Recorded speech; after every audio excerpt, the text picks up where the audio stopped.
નમસ્કાર, જય હિન્દ, જય ભારત. હું યુવરાજ જાડેજા તમામ જે વ્યાયામ શિક્ષકો છે એને વિનંતી કરવા માંગુ છું, તમારા વતી જે લોકો આ યુદ્ધ મેદાનમાં ઉતરી ગયા છે, યોગેશભાઈ હોય, ભરતભાઈ હોય, મેહુલભાઈ હોય અને એના જેવા અનેક યુવાનો જે ગાંધીનગરની અંદર એડી ચોટીનું જોર લગાડી વ્યાયામ શિક્ષકોની કાયમી ભરતી થાય એટલા માટે જે લડી રહ્યા છે, તો દરેક મિત્રો જે ઘરે બેસીને ક્યાંક ને ક્યાંક વિડીયોના માધ્યમથી જોઈ રહ્યા છે એને એક વિનંતીના ભાગરૂપે કહેવા માંગુ છું કે તમારા વતી જ્યારે કોઈ લડતું હોય તો તમારે બરાબર કોઈ ગોવર્ધન પર્વત ઉપાડતું હોય તો આપણે કશું જ કાંઈ ને તો કઈ ટકલી આંગળી જેટલો તો ટેકો કરી જ શકીએ એમ છીએ.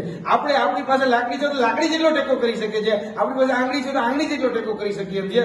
તો મહેરબાની કરી ગાંધીનગર આવી આ બધા જ જે યોદ્ધાઓ જે લડી રહ્યા છે એને સાથ સહકાર અને સમર્થન આપો. તમારા સાથ સહકાર અને સમર્થનની ખૂબ જરૂર છે.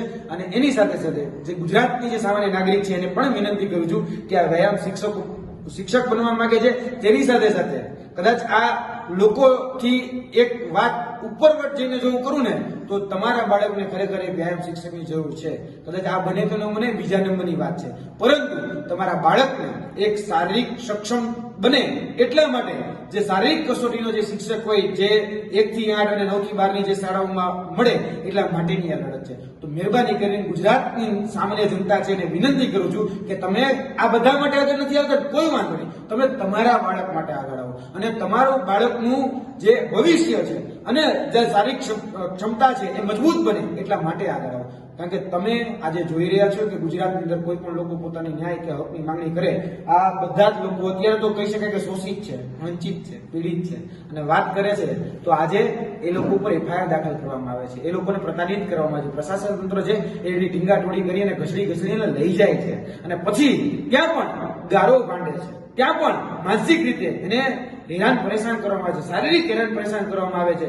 તો એના માટે પણ લડવું પડશે, આપણે જ લડવું પડશે. કારણ કે આ આપણા કહી શકાય કે ભાઈઓ છે, આપણા જ બહેનો છે, બરોબર. એના માટે આપણે નહીં બોલ્યું તો કોના માટે બોલશું? એટલે સામાજિક આગેવાનોને પણ આ માધ્યમથી વિનંતી કરું છું કે તમે જ્યારે ભૂતકાળમાં તમારા સમાજના દીકરા દીકરી ઉપર જ્યારે કેસ થતા હોય ત્યારે પાછા ખેંચવા માટે જે રીતે દોડો છો ને કે ભાઈ રાતદ્રોહ છૂટો કરો, રાતદ્રોહમાંથી બાકાત કરો કે બીજા અન્ય ગુનામાંથી બાકાત કરો, તો આ લોકો તો હક અધિકાર માટે લડે છે, ગરીબ અને મધ્યમ વર્ગમાંથી આવે છે. આ યોગેશભાઈ કે ભરતભાઈ કે મેહુલભાઈ કે શ્રીમંત લોકો તો છે ને કે એના જેવા બીજા અન્ય લોકો જે ગ્રાઉન્ડની અંદર લડાઈ લડી રહ્યા છે એ કોઈ શ્રીમંત નથી, એ કોઈ માલે તુજાર વ્યક્તિ નથી.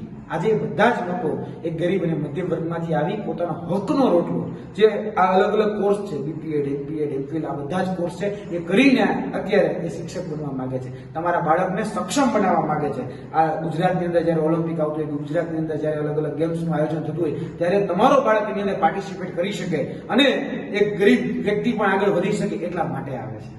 અને એટલા માટે આને મજબૂત બનાવવા જરૂર છે. અત્યારે જોઈએ તો મજબૂતાઈની લડાઈ લડી જ રહ્યા છે, એમાં ના જ નથી, પરંતુ આપણે જો એને આંગળી રૂપી ટેકો કરશું તો ગોવર્ધન પર્વત ઉપાડવો જરા પણ કહી શકાય કે અસંભવ નથી, એ બધું જ સંભવ છે. બસ તમારી જરૂર છે બધાને સાથ સહકાર અને સહયોગ આપો. જય હિન્દ, જય ભારત.